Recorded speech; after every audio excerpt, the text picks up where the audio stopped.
Assalamualaikum warahmatullahi wabarakatuh. Selamat siang, Bapak dan Ibu mahasiswa RPL, mata kuliah Evaluasi Penyuluhan Pertanian. Siang ini kita kembali belajar sama-sama ya, mempelajari bab 8. Nah, sebelum kita memasuki pembelajaran tentang populasi dan teknik penarikan sampel, semoga semua Bapak dan Ibu dalam kondisi yang sehat, kemudian tidak kurang satu apapun, sehingga kita siang ini bisa enjoy dalam belajar sama-sama mengenai populasi dan teknik penarikan sampel atau sampling. Baik Bapak dan Ibu, sebelum kita belajar lebih jauh tentang apa itu populasi dan teknik pengambilan sampel, perlu kita ketahui dulu apakah itu populasi. Nah, populasi itu apa ya? Populasi atau universe adalah jumlah keseluruhan dari unit analisa yang ciri-cirinya akan diduga. Nah, apa itu populasi? Populasi kurang lebih adalah semua individu yang sejenis yang menempati suatu daerah tertentu. Contohnya, misalnya kita punya lahan seluas kurang lebih 200 meter. Nah, di situ ada 800 batang jagung, kemudian 500 ekor belalang, ada juga 50 ekor jangkrik, kemudian ada 10 ekor burung dan 3 batang tanaman turi. Nah, berdasarkan dari data tersebut, di dalam lahan atau daerah itu ada beberapa populasi, yaitu populasi jagung, populasi belalang, kemudian populasi jangkrik, populasi burung, dan yang terakhir adalah populasi dari tanaman turi. Bapak dan Ibu, populasi ini dibedakan ada dua, yaitu populasi sampling dan populasi sasaran. Apa itu populasi sampling? Populasi sampling adalah contohnya apabila kita mengambil contoh rumah tangga sebagai sampel. Nah, maka yang kita teliti, misalnya yang kita teliti itu adalah anggota rumah tangga yang kerjanya sebagai PNS. Nah, maka seluruh rumah tangga tadi adalah populasi dari sampling. Nah, sedangkan untuk populasi sasaran, itu seperti contoh yang di atas, itu adalah seluruh PNS yang menjadi populasi sasaran. Baik,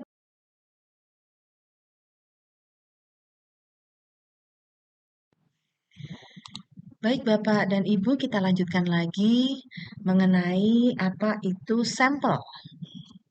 Sampel adalah bagian dari populasi yang diharapkan mampu mewakili populasi dalam penelitian.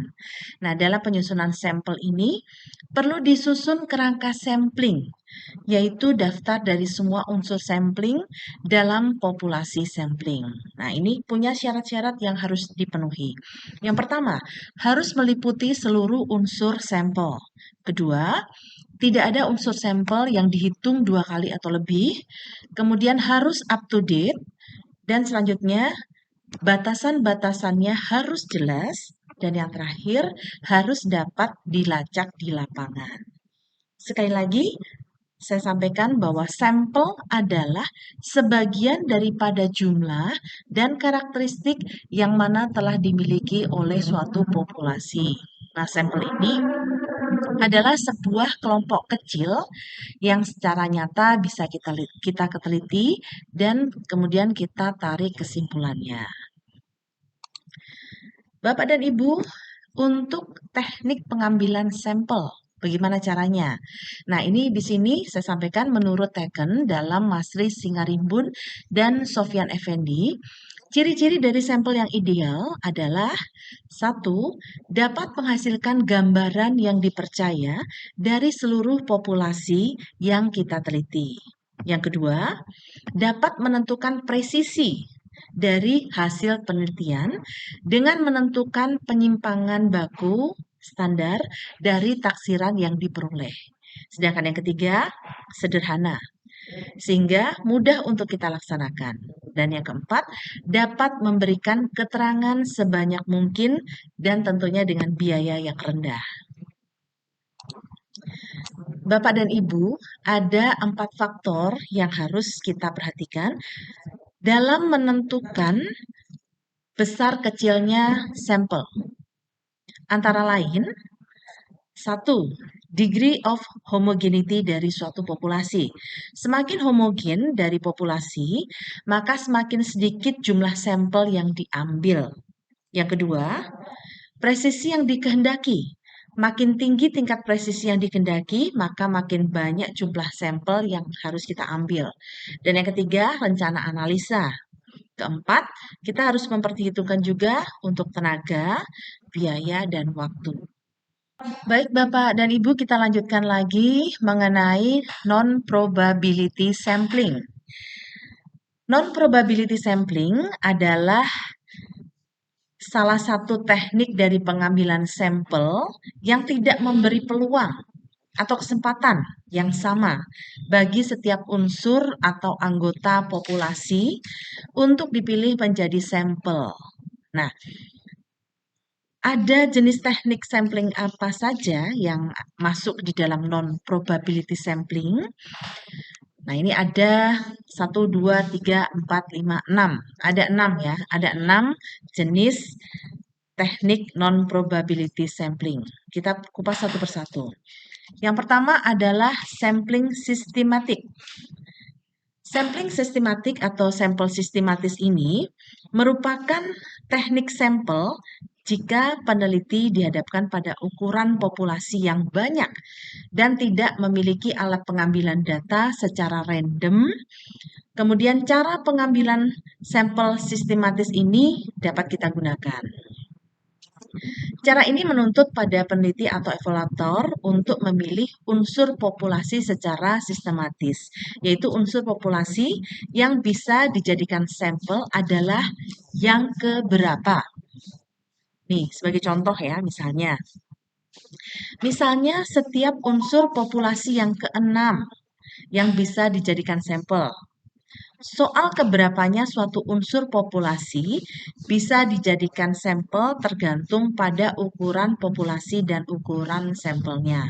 Misalnya, dalam satu populasi terdapat 5.000 rumah. Maka sampel yang akan diambil misalnya adalah 250 rumah. Nah, dengan demikian, interval antara sampel ke-1, kedua, dan seterusnya adalah 25. Nah, kita lanjutkan lagi. Sampling kuota atau kuota sampling. Sampling kuota adalah teknik untuk menentukan sampel dari populasi yang mempunyai ciri-ciri tertentu sampai jumlah atau kuota yang kita inginkan. Teknik ini jumlah populasinya tidak diperhitungkan, akan tetapi diklasifikasikan dalam beberapa kelompok. Sampel ini diambil dengan memberikan jatah atau quorum tertentu terhadap kelompok tersebut. Nah, pengumpulan datanya dilakukan langsung pada unit sampling.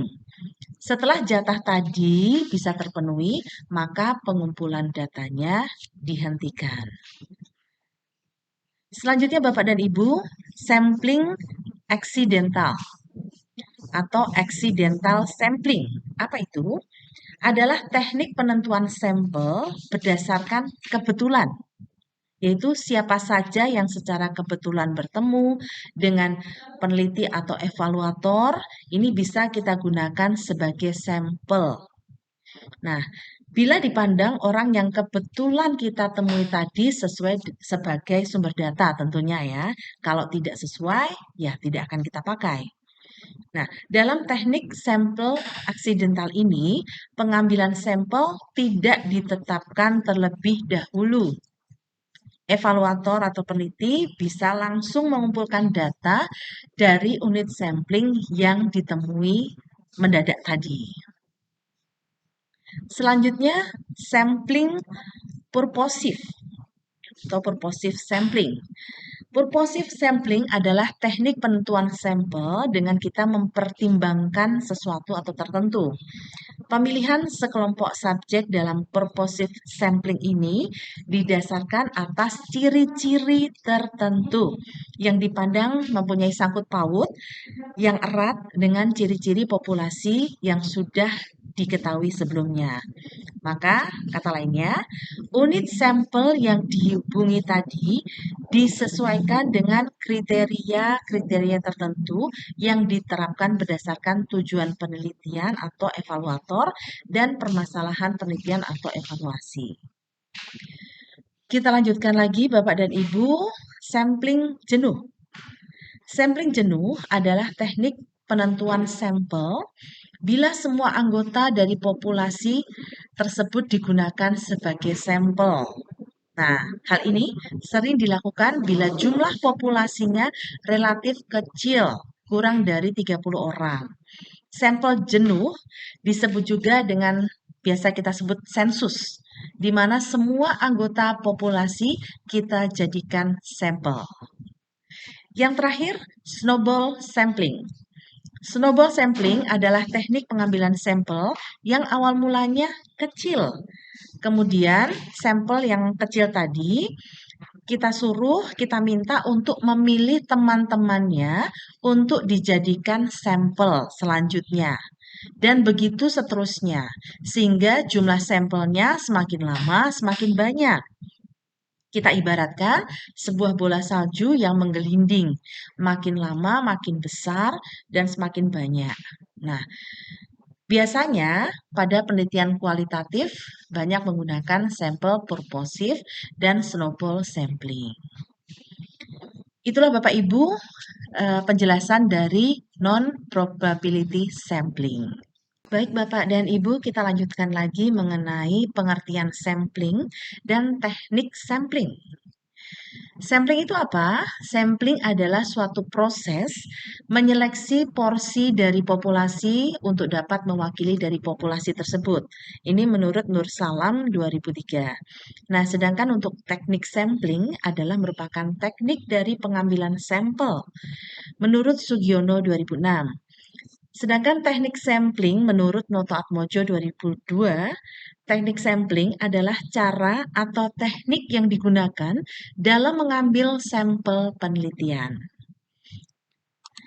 Bapak dan Ibu, apa saja teknik dari pengambilan sampel ini? Teknik pengambilan sampel itu ada dua macam, yaitu probability sampling atau random sampling dan non-probability sampling. Ada dua macam ya. Apa itu? Nah, kita kupas satu persatu. Baik Bapak dan Ibu, untuk probability sampling atau random sampling, itu adalah sampling acak, di mana sampling tersebut elemen-elemen sampelnya ditentukan dan dipilih berdasarkan dari nilai probabilitas dan pemilihannya dilakukan secara acak.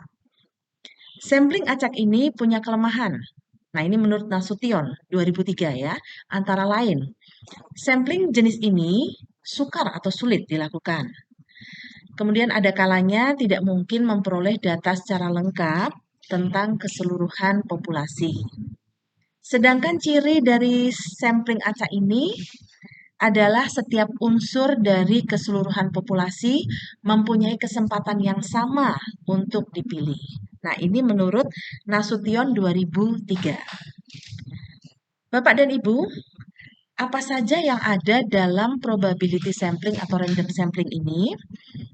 Di sini ada random sampling, simple random sampling, kemudian ada stratified random sampling. Ini ada dua macam dari stratified random sampling, yaitu proportional stratified random sampling dan disproportional stratified random sampling.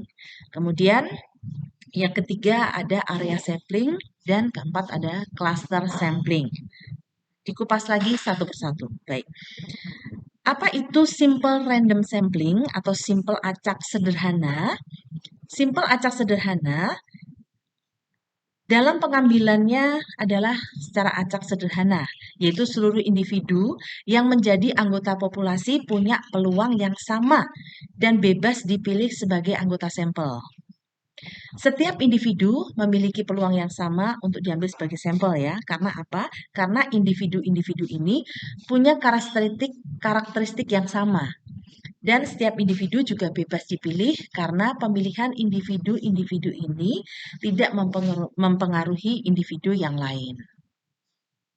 Kita lanjutkan lagi, sampling acak dengan stratifikasi atau stratified random sampling. Apa itu?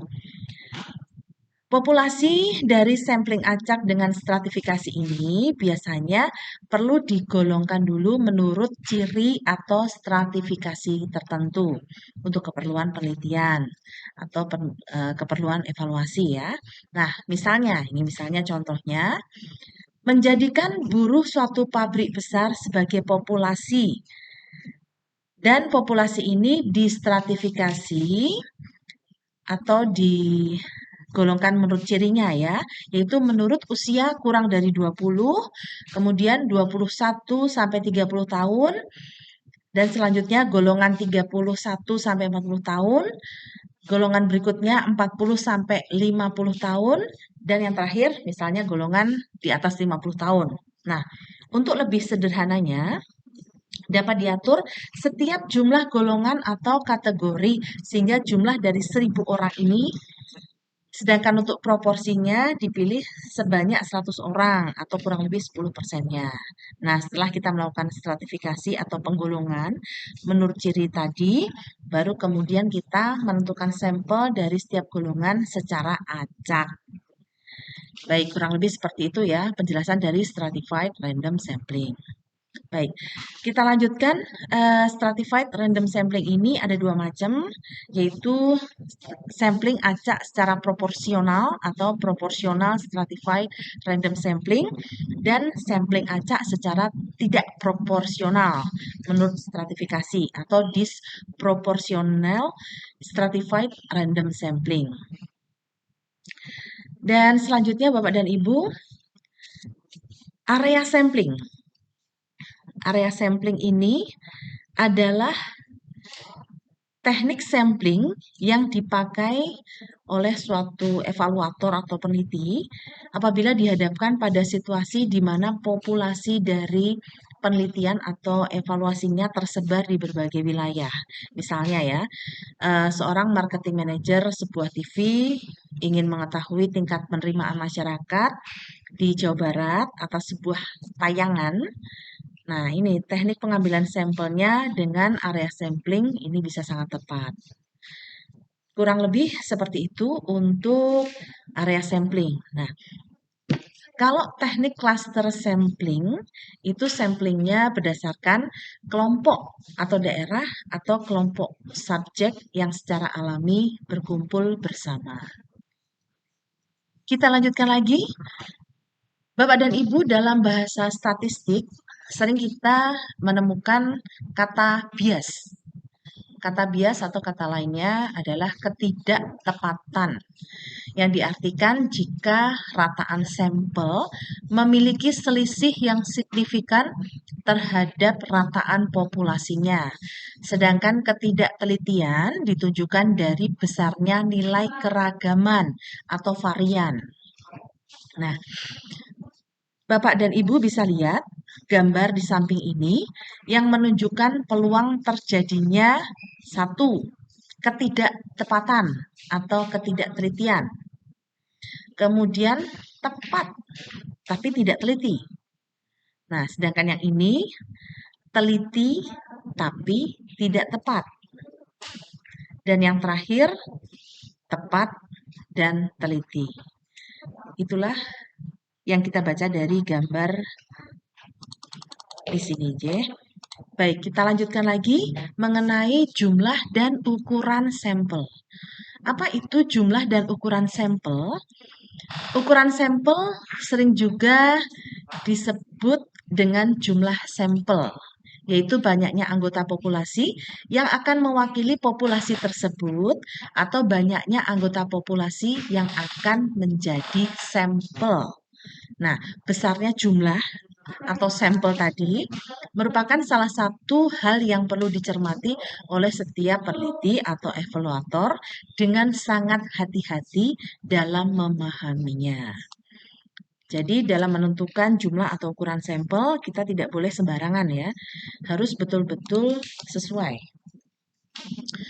Bapak dan Ibu, dalam kepustakaan kita bisa menemukan rumus-rumus tentang bagian jumlah sampel yang harus diambil.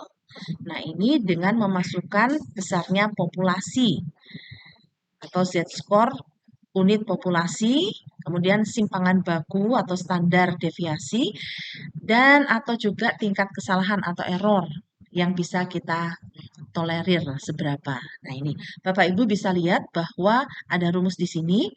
N sama dengan NZ kuadrat kalikan S kuadrat dibagi dengan ND kuadrat ditambah Z kuadrat S kuadrat. Di mana N adalah jumlah sampel, N kecil ya. Kemudian N besar adalah populasi dan Z adalah Z-score dari unit populasi. Kemudian S adalah simpangan baku dan D adalah error atau kesalahan yang bisa ditolerir. Selanjutnya Bapak dan Ibu, sehubungan dengan analisis terhadap penentuan jumlah sampel, di bawah ini disampaikan panduan yang relatif dapat dipertanggungjawabkan secara ilmiah. Yang pertama, tergantung sifat populasinya. Perlu diingat, semakin besar jumlah dari populasi, tentunya akan semakin baik. Nah, tapi kalau bersifat full homogen, hanya bisa diambil satu sampel saja.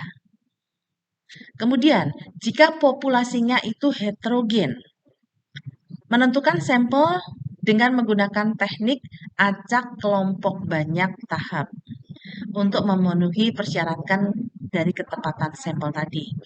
Jumlah sampel ditetapkan minimal 1 untuk setiap sumber keragaman atau kelompok kecil. Nah, jika proporsi besarnya subpopulasi yang diketahui, sebaiknya jumlah sampel untuk setiap kelompok terkecil ditetapkan secara proporsional.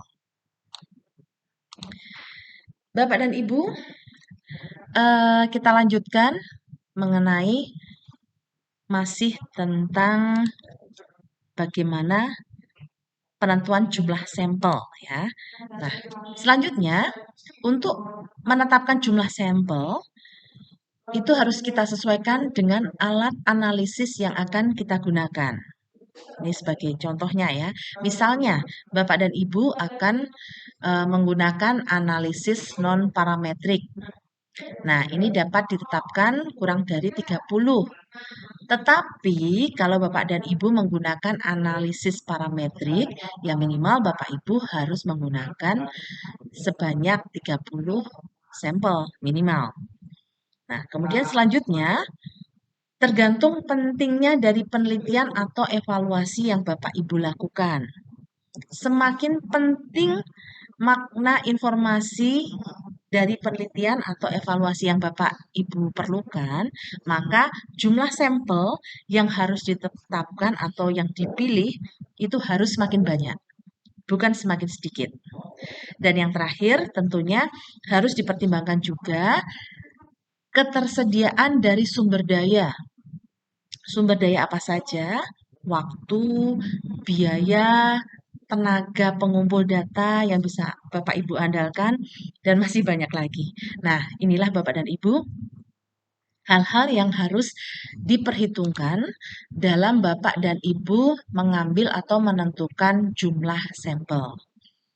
Baik Bapak dan Ibu, kurang lebih inilah yang kita pelajari dalam bab ke-8, yaitu populasi dan teknik penarikan sampel atau sampling.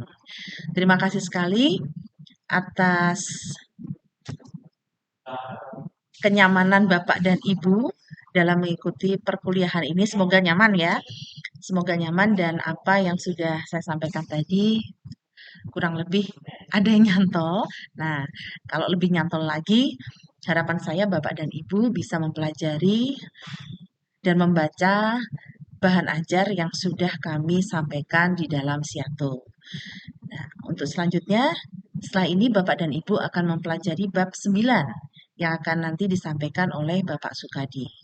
Demikian Bapak dan Ibu, bab 8 yang kami sampaikan untuk panjenengan semua dan semoga bermanfaat. Terima kasih. Selamat mempelajari hal lainnya. Wassalamualaikum warahmatullahi wabarakatuh.